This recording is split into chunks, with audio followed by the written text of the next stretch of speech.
This car's kind of driving me nuts.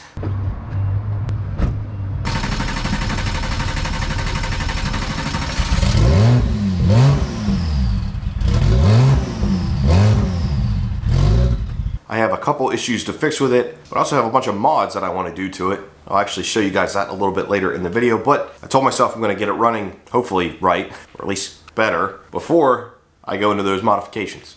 Now after that little endeavor, I'm curious to see if there's still, if the evac code came back. I don't have a check engine light, but I imagine it's in there pending or something. Oh, look, like not within 2 seconds, that pops up. So let's see what that's for.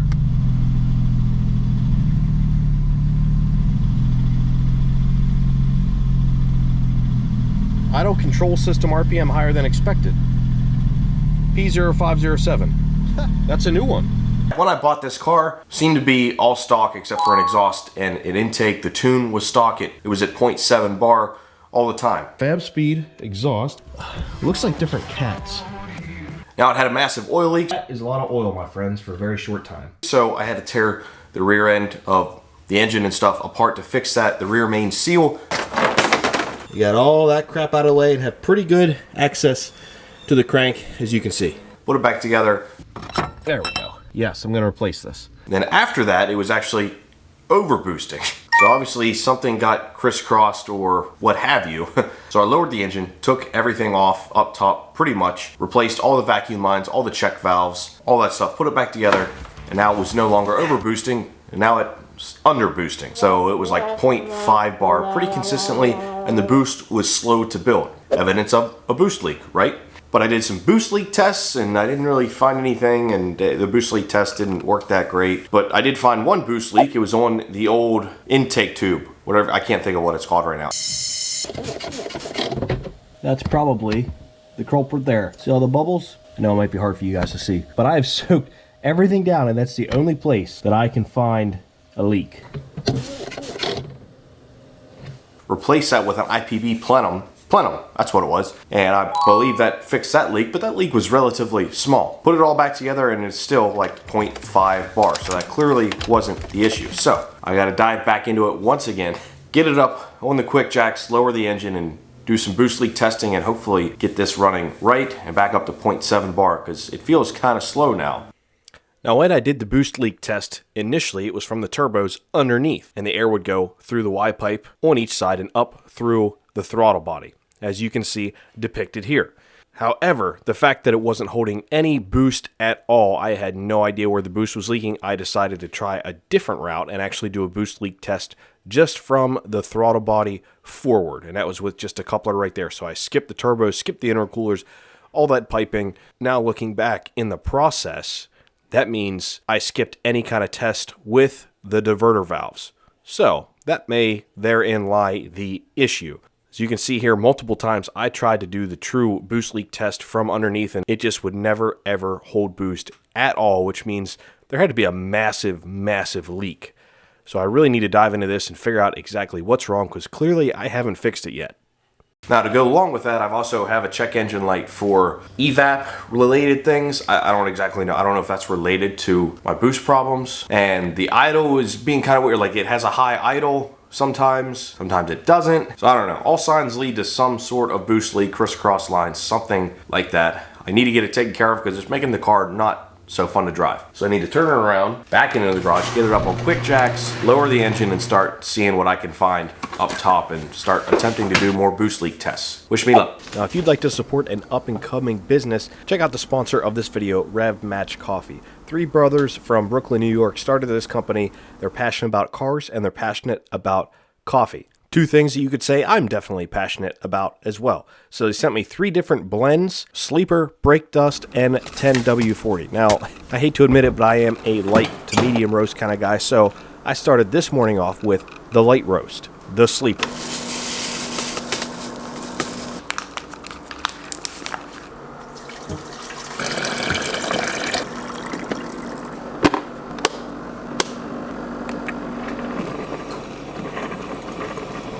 Who doesn't like the satisfying sound of coffee brewing, as well as fresh hot coffee pouring into a cup in the morning?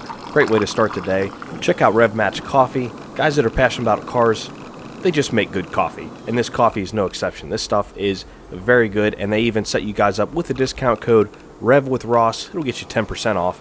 Big thanks to them. Be sure to check them out. Yeah, Rev Match Sleeper Light Roast. Excellent choice.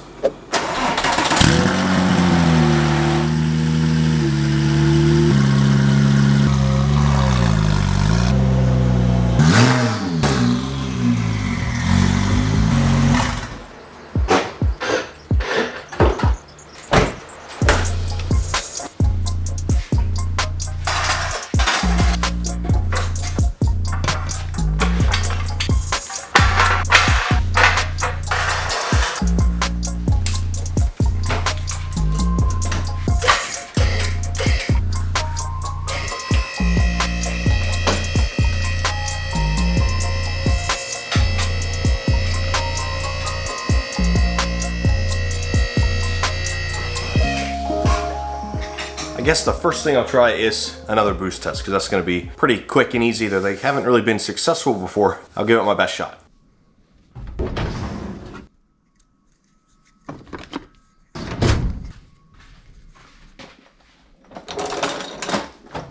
Hey, the titanium's starting to get some color in it. That looks pretty sweet. Shout out Top Speed. Still need tips though.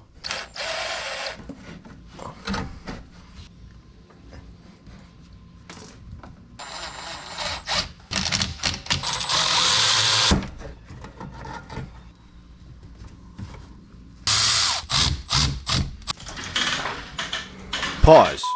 I actually have a new air reel here. Let me show you how I installed it and exactly why I got a new one. Vever, longtime supporter of the channel, actually sent me out this new air hose reel because my old one, not from Vever, was only 25 feet long. It was a mistake on my part. Should have got a longer one because the old one couldn't reach outside to fill up truck tires, car tires, really anything. Could hardly reach across the garage. So they sent me out a new 50-foot air reel, which is a big improvement. Shout out to them. I'll have a link for that below.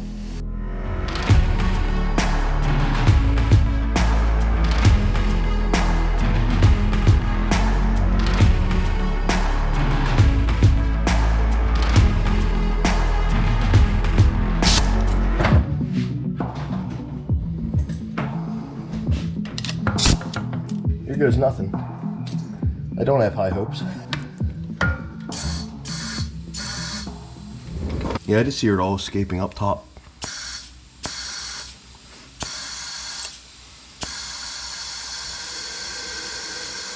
Well, per usual, I'm holding zero boost. It won't gain any kind of boost. I guess boost. It won't hold any kind of air pressure. I can hear it all escaping up top. So now comes the fun process of tearing part of it apart. And then I'm going to remove the factory air box and then lower the engine down and then see if I can see or hear exactly where it's coming from.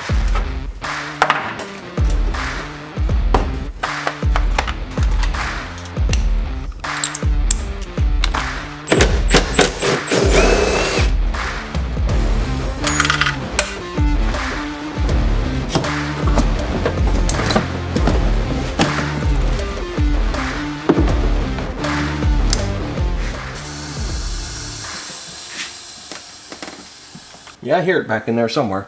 So obviously can't get to it in this situation. So, drop her down.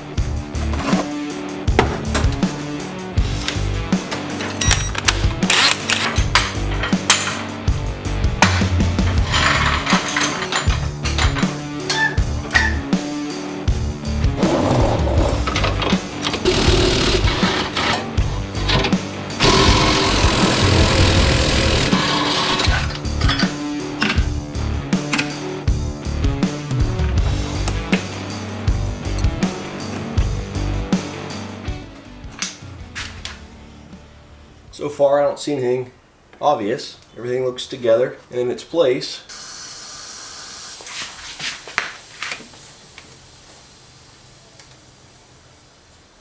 I definitely hear it. Now it's just if I can pinpoint it. Don't make fun of me too much, but I took a whole bunch of tape and wrapped it around another larger fitting that I have. I'm going to put this in the intake because obviously some air is coming out of there as well. So if I can plug that, that's one less thing that's going to leak air while I'm doing all of my testing.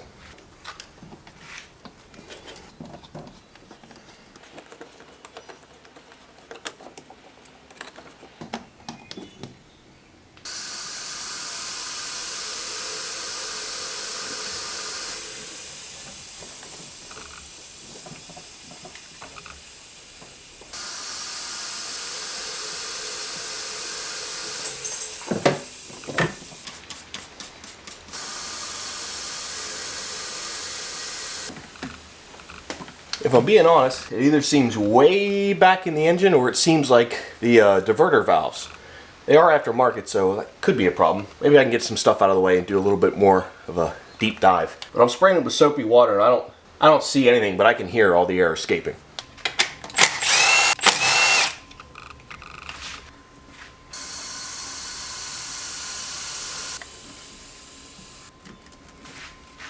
I'm trying to find an air leak, so you want to sit on that.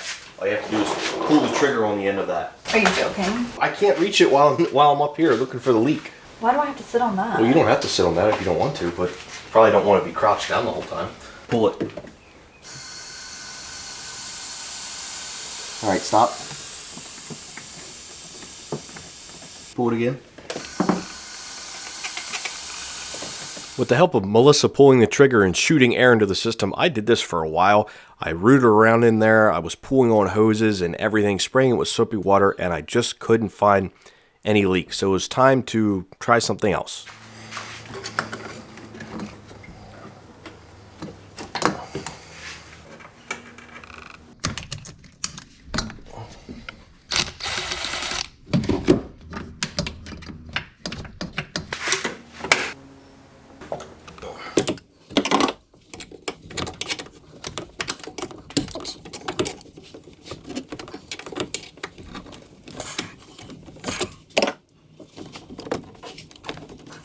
Well, I think I found the problem. That is not easy to get to. Ouch. Just a matter of getting the thing off there.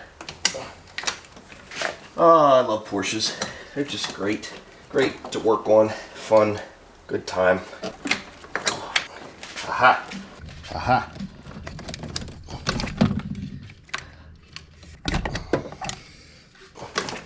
I don't know, guys, what do you think? It's probably a source of a pretty decent leak. Now, to be fair, it wasn't completely split until I pulled on it, but it did look like, see if you can see, it did look like that, all cracked and nasty. Hopefully this is the source of my problems.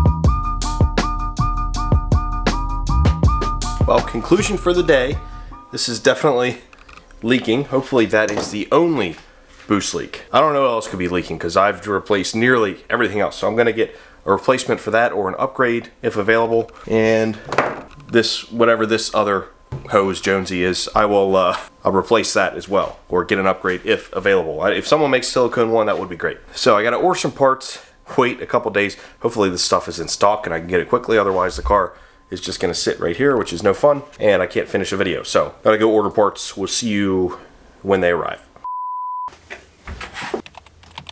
So, I got the stuff ordered. I got a silicone F-hose, F-pipe, that's what you want to call it, for the diverter valves. They don't seem to make an upgrade for the other connection, for the diverter valves. There's two hoses there. One of my hoses obviously was split and old and cracked. That's the one that you can upgrade. The silicone upgrade F-pipe, my F-pipe was fine, at least from what I can tell. So I didn't need the F-pipe, but I ordered one anyway. I got a silicone one, and then I ordered the OEM Porsche part that was ripped and torn on mine. Now, I wasn't thinking, so it's Memorial Day weekend, so this stuff isn't going to get here for a while, and the one OEM part is, like, nobody has it in stock. Everything is a 3 to 5 day wait before it even ships, and usually it takes longer than that. So, I'm not going to have that in time for this video, but I do have some other things that I need to fix on the car, and also, I need to show you guys the upgrades for an upcoming video. Now, from the previous owner doing a whole bunch of work to this car that was not done correctly, I was missing a whole bunch of these body Torx screws, and these are used for the bumpers, front and rear, the side skirts, and all that. So I got a whole bunch of them, like a pack of 50 or something, and I'll link these below. So I'm just gonna kind of go around the car, well, put them where I'm missing them.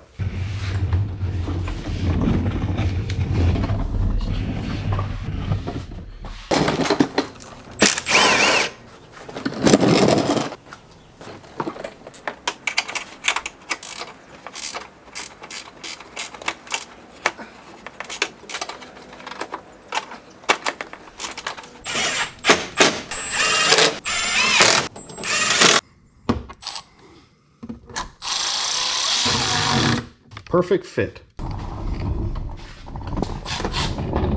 Now what else I got, and I've showed these before, are these clips, because you need these for a lot of the spots. So these clip work perfectly with my new black OEM Torx screws. So like right here on this aftermarket bumper, there's not even a hole there, but there is a tab that lines up with here that's missing one of these little clips.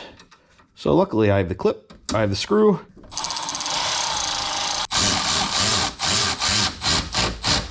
We're also missing some clips under here on either side of the bumper as well. But it looks like we're missing one back here. Yeah, clip and a screw. So I got a good bit of work to do here.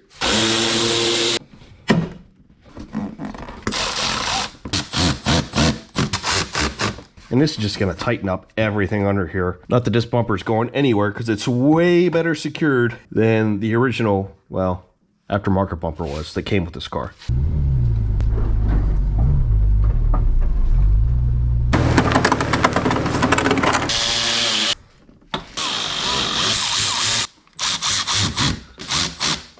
You can see how this isn't super secure in here because it's missing this front portion where there should be one of these clips.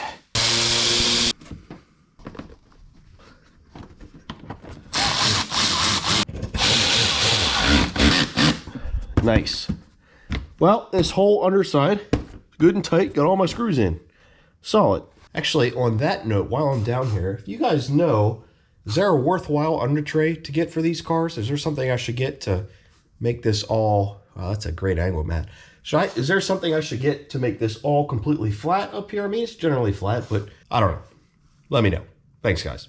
Now, since you wonderful viewers watched to the end, special surprise for you guys. I hope you guys are as excited to see this box as I am to open it. I have not cheated. I have not opened it yet. This is something you guys have been begging for this car for a while now. And I've been saying I'm going to do it. Well, the opportunity came up and I made a big purchase. It's a heavy box. Any guesses as to what's in here? You guys are smart. You guys will know. Yeah, it's not hard.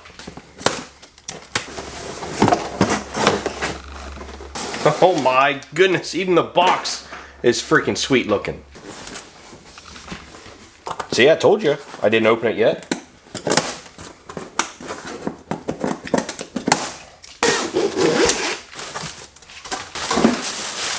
Oh, wow. Look at those freaking things. Holy crap.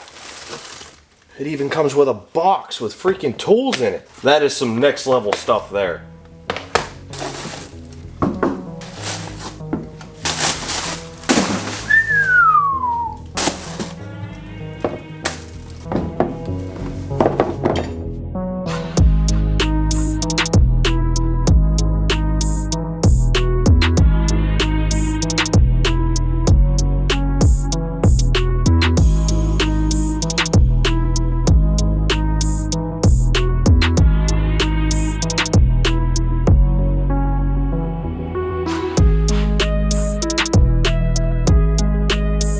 Guys, I can't honestly believe that I have KW coilovers sitting in front of me. These things look incredible. I've never had coilovers with reservoirs. Just a complete work of art. They come with sway bar end links as well, so that's nice. Now this is going to be part of a whole suspension refresh on this car. I'm going to be working with Renline, working with KW. This car is going to be pretty legit when finished, so look forward to that in an upcoming video. But before that video, I gotta get this car fixed, and before I can get this car fixed, I have to wait for the parts to arrive. So I hope you enjoyed this one. Look forward to hopefully fixing it in the next video. Thanks guys, see you next time.